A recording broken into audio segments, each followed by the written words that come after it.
Hi there! In this part 2 of a series of 3 videos about index and match functions, you will learn how to perform lookup tasks based on 2 variables and also how to use the join operator to join 2 arrays in Excel, which can definitely boost what you can do with these 2 functions. There's a lot of good content ahead, so make sure you watch the whole video. Let's start!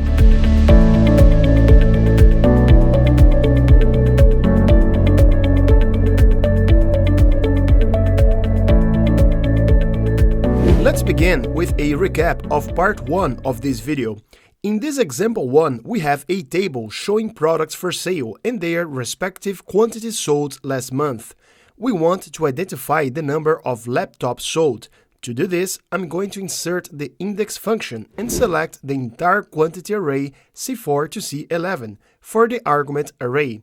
As you can see, the product laptop is located on the 4th row of that array, so let's type 4 for this argument row number. Finally, as this is a single column array, we can either press 1 or 0 for this argument column number. Press enter and the result here is 27. But I want this to be dynamic, and that's where the match function comes in. So for now, let's insert the match function in the cell. For the argument lookup value, we need the word laptop from cell B14. Lookup array is the list of product types located in the range B4 to B11. And finally, the argument match type has to be 0 because we want to obtain an exact match. The result of this function is 4. The next step is to nest the functions, so let's do that. Copy the function match after the equal sign, go back to the function index and replace the number 4 with the function match you just copied. The function index will still provide you with the same result. The difference is that it's now dynamic, so for any product you choose in this drop-down list, you get an accurate result automatically.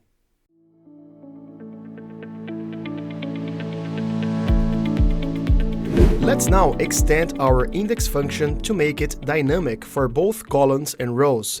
In this example 2, we have a list of product types, their quantities, and these 2 columns indicating whether they are imported or not. Let's focus on an important air fryer product for sake of this example. So let's begin by inserting the index function in the cell G10. The argument array is this range F4 to G7, which contains all the outputs we need. Air fryer is located in the first row of this array, so for now, type 1 for the argument row number. Imported products are allocated in the first column of this range, so let's also insert 1 in this argument column number. As expected, the result we get here is 18. Now let's work on the remaining arguments of this function index to make it dynamic.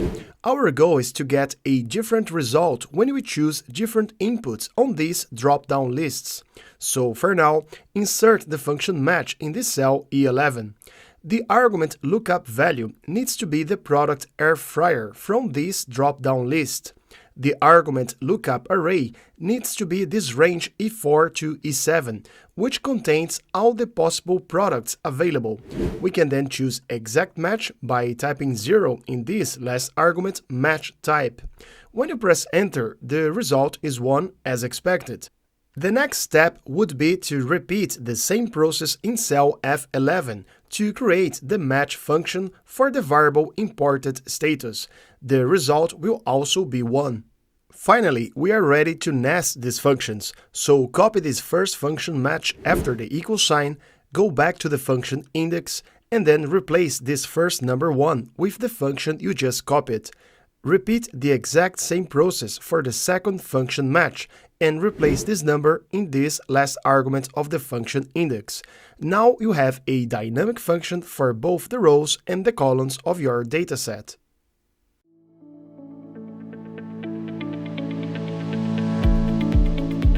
Now I want to show you how to organize any dataset in a cross-tabulated or matrix-style report using the index and match functions.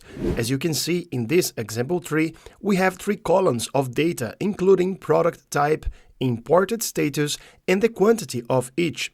These rows represent unique combinations. However, we can make this look a lot better by organizing the entire dataset in a matrix format. Let's start with the product air fryer for this example. We start by inserting the index function, where the array argument needs to be the entire quantity range, so let's select the range K4 to K11. The next two arguments are the row and column numbers. As you can see from the table above, air fryer and the imported status are both in the first position of their arrays, so let's add 1 and 1 for now. Press enter and the result we get is 15. Now let's work with the match function to make this task dynamic. Here we are working with 2 lookup values instead of 1 because we need to consider the variables product type and important status simultaneously. That means we have to use an ampersand to connect the values within our formula. So for this lookup value argument, we need cell I14, which represents air fryer, then insert ampersand to connect the values, and cell J13, which represents yes for the imported status. The next argument is the lookup array. As we are working with a combined lookup value, we also need a combined lookup array here. To do this, we can select the entire array of product type from I4 to I11, use ampersand again, and select the entire array of important status from J4 to J11. We finish the function with 0 for match type because we want an exact match. Press enter and the result is 1, which reflects the correct position of this unique combination of variables. The next thing we have to do is combine the functions so we can get the results for the entire table. So let's copy the match function we just created after the equal sign, press F2 to open the index function and replace the row number argument with the match function we just copied. Remember, this argument column number can be either 1 or 0 because we're looking at a single column in this case. Press enter and we can see that the result is still 15, so we know this combined function is working well.